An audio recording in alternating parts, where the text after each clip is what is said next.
Topic है वो topic है पहला की सड़क और रेल दुर्घटना जो होती है पेशेंस के अभाव में। यहाँ पर जो बच्चा गया उसको दाएं देखना चाहिए बाएं देखना चाहिए नहीं, क्योंकि ये इतनी फास्ट रोड पे इतनी गाड़ियां चलती हैं। तो पहला टॉपिक क्या है कि रोड क्रॉस करने से पहले दाएं और बाएं देख लो। यदि गाड़ी जा रही है तो वहां पर गाड़ी को जाने दो और तब पार नहीं। जेब्रा क्रॉसिंग बड़े शहरों में मेट्रोपॉलिटन सिटीज में जेब्रा क्रॉसिंग होता है, उस पर पार करने की बात होती है। तो हम लोग तो ग्रामीण मतलब प्रदेश में रहते हैं तो दाएं बाएं देख लेंगे, थोड़ा रुक जाएंगे तो क्या दिक्कत हो जाएगी।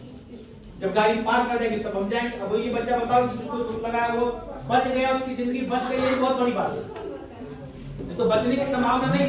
और जो आदमी गिरा वो अभी ट्रिपल लोडिंग, वो अभी बच गया, ये सौभाग्य की बात है।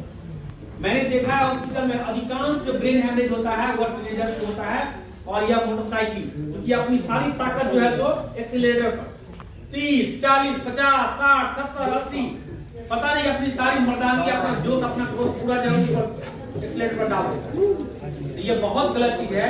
यदि तुम्हारी जिंदगी अनमोल है, जिंदगी बचेगी तो बहुत कुछ तुम देख सकोगे, बहुत कुछ चीज तुम कर सकोगे। ये चीज हो गया सड़क दुर्घटना संबंधित। रेलवे दुर्घटना में क्या होता है तो सुन लीजिए। रेलवे में जनरली क्या होता है कि ओवर ब्रिज है, लोग क्या करते हैं रेलवे फाटक यदि है, यदि फाटक की बात करेंगे तो फाटक जहां लगा हुआ घुसाया निकल गया, कहीं उसी के मिस्टेक उसकी इतनी तेजी से गाड़ी आती है कि आप कल्पना नहीं कर सकते। आपको लगेगा कि गाड़ी वही है और जब पार करते आपको झटके चला। तो यदि रेलवे क्रॉसिंग या रेलवे बंद है तो आपको जोखिम नहीं। हम भुक्तभोगी हैं, हम भुक्तभोगी हैं। जरा सा मिस्टेक से बच गए, उस दिन से मैंने कान पकड़ा कि नहीं अब कभी नहीं, चाहे हमको घंटा 1.5 घंटा भी रुकना पड़े रुक जाऊंगा, लेकिन पार नहीं करूंगा। तो जब आदमी के साथ बीतता है तो महसूस होता है कि नहीं कितनी बड़ा रिस्क हम ले रहे हैं। तो रेलवे क्रॉसिंग यदि बंद है तो थोड़ा रुक जाए। प्लेटफॉर्म पर क्या होता है, कभी कभी अनाउंस करता है कि पहली जानकारी रहती है कि जो प्लेटफॉर्म नंबर 1 पे ट्रेन आ रही है और आते समय कहता है कि प्लेटफॉर्म नंबर 5 पे आ रही है। इस अफरा तफरी को लोग ऊपर वाले सीढ़ी से चढ़कर कूद के जाना शुरू कर देते हैं। इस परिस्थिति में भी घटना दुर्घटनाएं होती रहती है। दूसरा चीज, कभी कभी क्या होता है कि ट्रेन चल रही है और ट्रेन चलता ट्रेन में जो है हम चढ़ने का प्रयास करते हैं या उतरने का प्रयास करते हैं, और इस क्रम में जो है सो मिस करता है और हाथ पैर कट जाता है। बहुत सारे ऐसे एग्जाम्पल आपने देखा होगा, सुना होगा। तो चलता ट्रेन क्या होगा, नहीं होगा तो अगले ट्रेन से जाएंगे, आधा घंटा 1 घंटा विलंब से ही जाएंगे, क्या दिक्कत। लेकिन लोगों के अंदर पेशेंस नहीं है और इस पेशेंस की वजह से क्या होती है, घटनाएं दुर्घटनाएं होती रहती। तो ये जागरूकता है, ये जानकारी की है। एक और बात जान लीजिए, कभी कभी क्या होता है लंबा यात्रा भी हम लोग कर रहे होते हैं तो बीच में पानी लेने के लिए किसी आदमी की आदत होती है आधा घंटा 1 घंटा एक जगह बैठ नहीं पाएगा, बैठेगा नहीं। जाना है लंबा, जहां ट्रेन स्टेशन आया उतर गया, थोड़ा सा टहलने बुलने कहाँ गया है, चाय बीड़ी पान बीड़ी खाने पीने के लिए। तो ये आदत तो ट्रेन में जा रहे हैं तो थोड़ा सा ट्रेन में शराब उपलब्ध है, व्यवस्था है, थोड़ा बैठिए।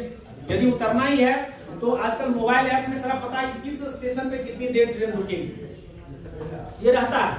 आप उसका फायदा उठाइए और ट्रेन आप देख लीजिए कि जिस स्टेशन पर ट्रेन का हॉल्टेज थोड़ा सा ज्यादा है, 10-15 मिनट है, तो वहां थोड़ा देर के लिए आप उतर जाइए।